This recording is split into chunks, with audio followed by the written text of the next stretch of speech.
Thank you.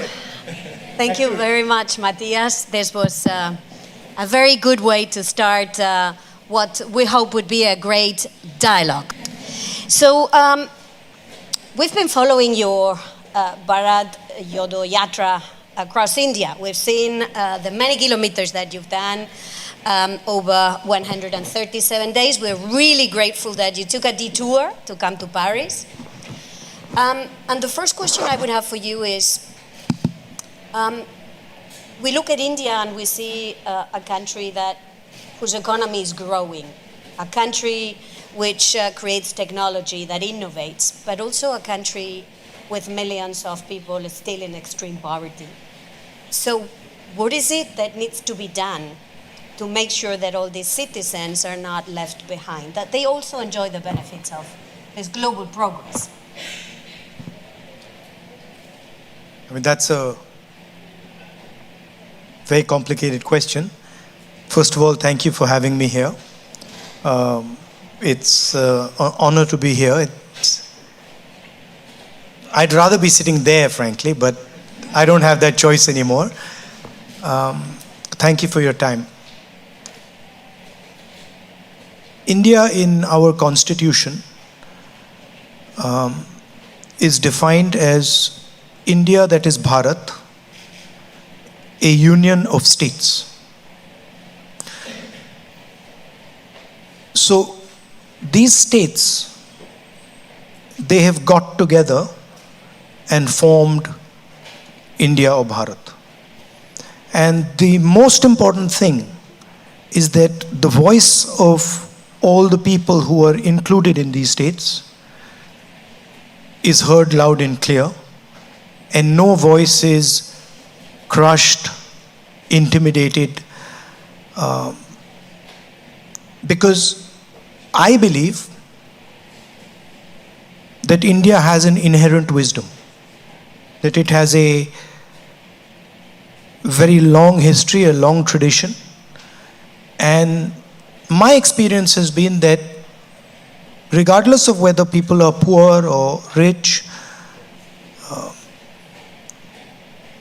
they have a sense of what India should be doing and where it should be going. So to me, the first step is protecting that voice and making sure that the institutions, the structures that protect that voice are working and are defended. That's where the whole thing begins. And I state that because when we use words like democracy, what we are actually talking about is the voice of people. And listening effectively to that voice, allowing that voice expression is central to any success. And we've experienced that pretty much everything that we've achieved so far, whether it is our economic growth, our ability to manage our differences, the bedrock of it is this idea that we protect the voice of all our people. And our leader, Mahatma Gandhi, said it best when he said that the most important voice is the one that's last in the line. It's the most difficult voice to protect, and a nation that is doing that will succeed. Wow. I was quite impressed by that answer and the link that you make to democracy. There is at the moment a big international gathering taking place in India. It's called the G20. So on which side is India in international relations? At the end of the day, this is also a place where we study international affairs, right? So on whose side is India? There was a leader in India once, and they were asked, on whose side are you? Do you lean left or do you lean right? And she said, no, we stand straight in the middle. So I don't, when you're dealing with a country the size of India, we have to have relationships with multiple different countries. And I think it's a simplification to say, whose side are you on? The blunt answer to that is we are on our own side. And as a nation, we act in our interest. And we do whatever suits us with regards to our interest. I don't think, it's so black and white. Are you on this person's side or are you on that person's side? For a large country like ours, it becomes very difficult to come up with an answer for that. But we do have a strong view that voice and democracy are important. I'm sure many of my friends from India will understand this. This notion of, clear-cut black and white, this is not an Indian notion. Indian people, their basic architecture is designed to deal with much more complexity and much more nuance. So I don't necessarily buy the, you're either on this side or you're on this side. But I can see clearly that there is a problem, right? And that problem requires a solution. It's a global problem, and more than a global problem, it's a problem for India, it's a problem for Europe, and it's a problem for the United States. And frankly, it's a problem for all of you in this room, because you're going to have to deal with the problem. And the problem is that we have a planet today where the bulk of production, the bulk of manufacturing, the bulk of value addition is being done in China. And I'm not going to comment on whether that's a good thing or a bad thing. The Chinese have successfully competed against us and achieved it, right? There is a problem with, in my view, there is a problem with the way they do it. They produce, they're very good at producing, they produce the phone in my pocket, they produce the camera, but they do it in non-democratic, coercive conditions. And the problem is that for us, we need to think about production in a democratic environment, production in a non-coercive environment, and we need to be able to compete with them. Meaning, they don't need to give their population political freedom. They can just give them economic freedom and then become the center of production globally. We have to produce and compete with them, and we have to give our people political freedom and economic freedom. So that is really the challenge. I don't see it as, a confrontation with China. China has placed on the table a way of working, a way of production. And I think it is important for the United States, for India, for Europe, to place an alternative system, an alternative method on the table. And I think we owe it to, certainly we owe it to our population, and I think the French and the Europeans owe it to their population, because we are not going to be able to, manage our countries. We're not going to be able to give students like you jobs without doing that. So to me, it's an opportunity to say, can we produce in democratic structures, within democratic frameworks? Lady over there. Hi, can you hear me?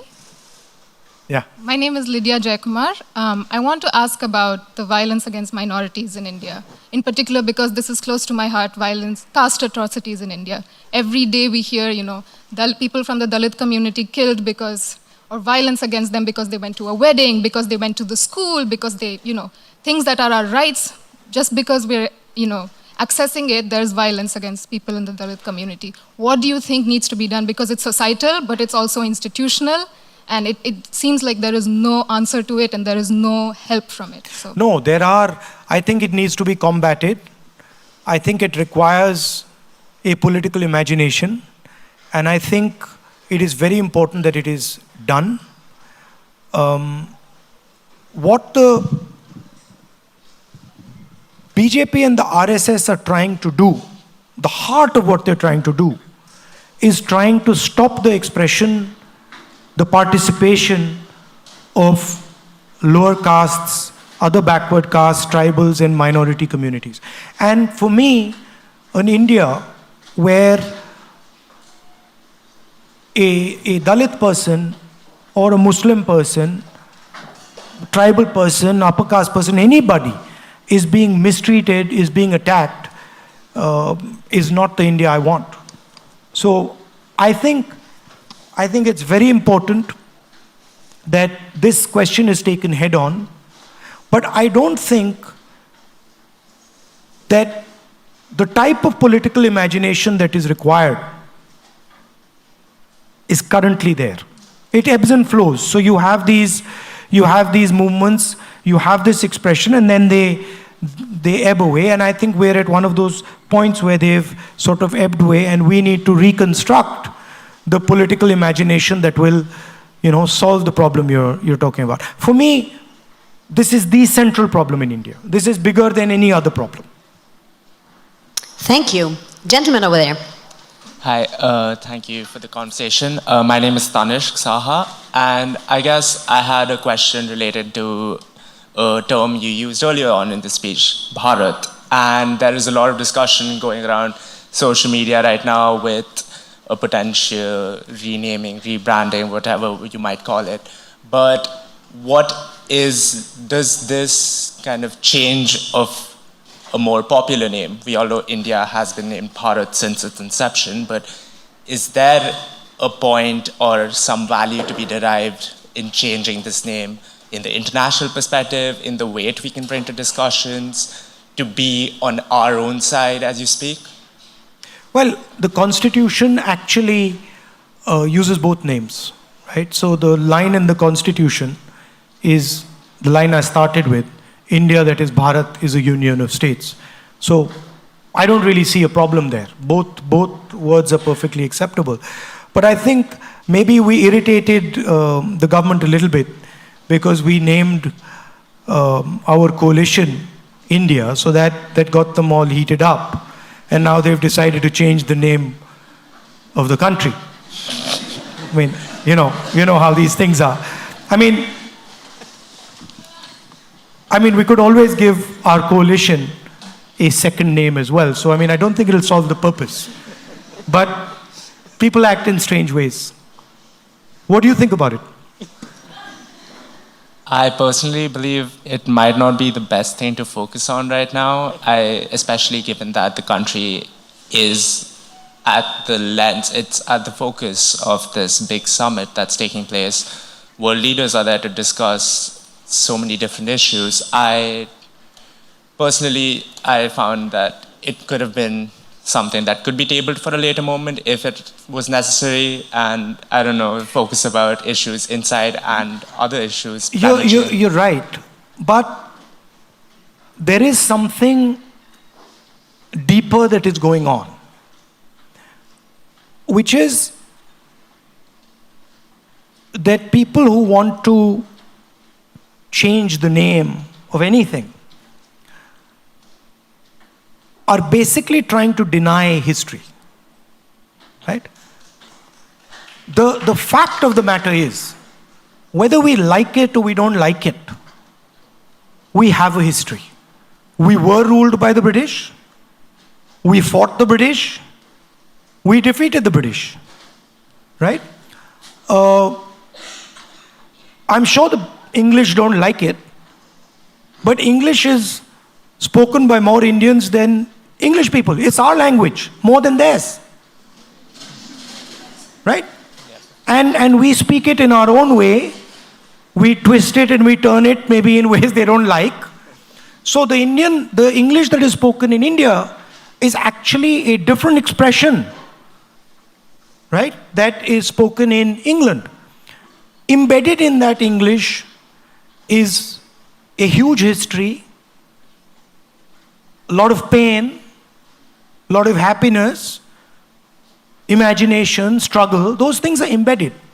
And the people who want to change the name want to erase that.